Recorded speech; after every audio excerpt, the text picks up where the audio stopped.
Welcome to the deep dive. We know you're here to get past the noise, so today we're digging into something really important. Yeah, bone health in older women. Exactly. Not just the usual advice. We're looking at a specific study, what it actually found about diet, exercise, and keeping bones strong as we age. hmm We've got a CNN piece reporting on research from JMA Network Open. Pretty solid sources. And it's got a finding that, well, it could really change things. Definitely. So here's the headline grabber. Older women on a reduced calorie Mediterranean diet plus exercise actually improved their bone density over 3 years. Even while losing weight. Right, while losing weight. That feels significant. Let's unpack that. It really is. I mean, the main thing this study showed is that this specific combo, the lower calorie med diet and the exercise, it stopped the typical bone loss you often see. You mean the loss that happens when older women, say 55 to 75, lose weight? Precisely. That group. It prevented that deterioration. Okay, so it wasn't just, eat less. There was a specific type of diet, this Mediterranean approach. Yeah, exactly. It was modified. They had people cut back their usual calories by about 30%. 30%, that's noticeable. It is. So maybe if you ate 2,000 calories, you'd cut about 600. But crucially, it was what they ate. Which was? Well, classic Mediterranean principles. Lots and lots of plant-based stuff. Fruits, veggies, whole grains, beans, seeds. You know the drill. Plus nuts. And they really leaned heavily on extra virgin olive oil for fat. Okay, sounds pretty good so far. What did they cut back on? Well, things like butter, other fats, hardly used them. Sugar, refined foods also kept really low. Right. Red meat was more, well, occasional. But they encouraged oily fish. Okay. And the portions of eggs, dairy, poultry, generally smaller than you'd see in a typical Western diet. Got it. So how does that specific pattern help bones? What's the connection? Ah, good question. That's what we need to understand, right? The diet itself is packed with nutrients good for bones. The CNN report mentioned calcium, magnesium, vitamin D. Which you get from things like nuts and dairy in the diet. Exactly. And then there's the olive oil. Those healthy fats, the monounsaturated ones, seem to help reduce inflammation. And inflammation is bad for bones. Well, chronic inflammation can be, yes. Yeah. It can negatively impact bone health over time, so reducing it is a plus. Ah, okay. So it's partly adding good stuff, partly reducing potentially harmful stuff like inflammation. You've got it. And the researchers pointed to other things, too, like antioxidants, vitamin C from all those fruits and veggies. Yeah. They think those might help protect the actual bone cells. And vitamin K. Found in leafy greens like spinach. Yep. That seems essential for actually building bone, like a key step in the process. It's not just one thing, it's how they all work together. Okay, that makes sense. A whole package. So that covers the diet side. What about the exercise? What were they actually doing? Right, the other half of the equation. So about half the women in the study were on an exercise plan. It involved walking. How much walking?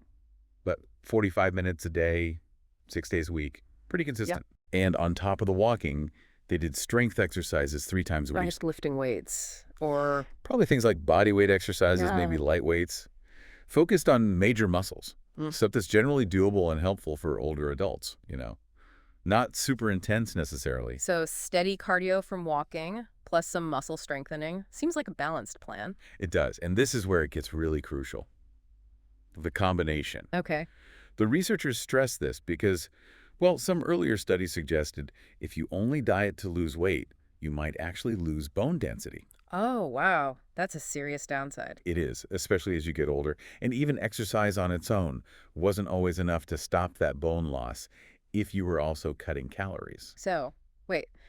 This study is saying that putting this specific diet together with this kind of exercise, that's the magic formula. That seems to be the key insight. Yeah, it creates this sort of protective shield for the bones. That's fascinating. It really is. It strongly suggests that if you combine this nutrient-dense, slightly lower-calorie med diet with regular activity, you can protect your bones, even improve them in some areas, while still losing weight. So the quality of the diet matters hugely, not just the calorie count. Exactly. That's a major takeaway. It's not just about restriction. It's about what you're eating during that restriction. And we had an outside expert comment on this, too, someone not involved in the study. We did. Dr. Andrew Freeman. He's at National Jewish Health in Denver. And what was his take?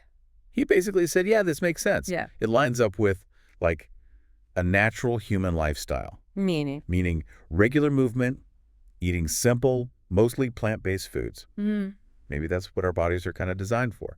And when we do that, things just work better, including bone density. Mm. It does feel sort of fundamentally right, doesn't it? Like getting back to basics. Yeah. And it's not just about bones either. The article pointed out other links. Oh, like, Well, the Mediterranean diet itself is associated with lower risks for other things too. Breast cancer, dementia, diabetes, memory loss. wow, okay. So the benefits stack up. Seems that way. Hmm. The same things helping bones, less inflammation, lots of nutrients, probably help protect against heart disease and cognitive decline too. Mhm. It's more of a whole body health approach. Right. You're getting multiple wins from one strategy. Now, this study wasn't just a one-off, was it? It came from something bigger. That's right. It was part of a larger trial in Spain called Pre-Damed Plus, Okay. a big randomized clinical trial. Mm-hmm. They were looking at older adults who had metabolic syndrome. That's the cluster of things like high blood pressure, blood sugar issues. Exactly. Those risk factors for heart disease, stroke, diabetes. And these folks were overweight or had obesity. I see. So how did this bone density part fit in? Well, in the bigger trial, they had different groups. One group did a Mediterranean diet, but without specific calorie cuts or exercise goals. Mm-hmm. Another group, this group we're talking about, got the reduced calorie med diet plus the walking and strength training plan. And they were the ones who saw the bone density improvements. They were the ones, particularly the women in that group, showed the significant gains and really highlights that specific combined approach. Okay, so let's boil this down. For someone listening, maybe an older woman or someone who cares for one, what are the absolute key points to take away from this deep dive? Okay, number one, that combination. A Mediterranean diet, maybe slightly fewer calories than usual, plus regular walking and some strength work. That seems to be a really effective way to protect, maybe even build, bone density, especially in the lower back. Right, even if weight loss is happening. Especially then. And number two, the type of diet really, really matters when losing weight. It's not just about cutting calories any old way. Okay, quality over just quantity. Precisely. And remember those nutrients we talked about, the calcium, magnesium, vitamin D, the good fats, the vitamin C and K. They all work together in that Mediterranean pattern. It's the whole dietary package that supports the bones, not just one supplement or food. Got it.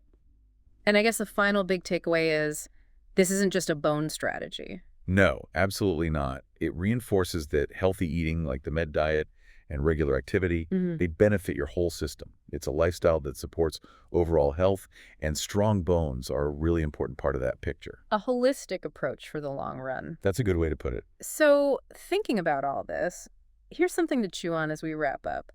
How might these findings maybe make you think differently about your own approach, or maybe someone else's, to eating and moving, Yeah. especially for long-term health, quality of life?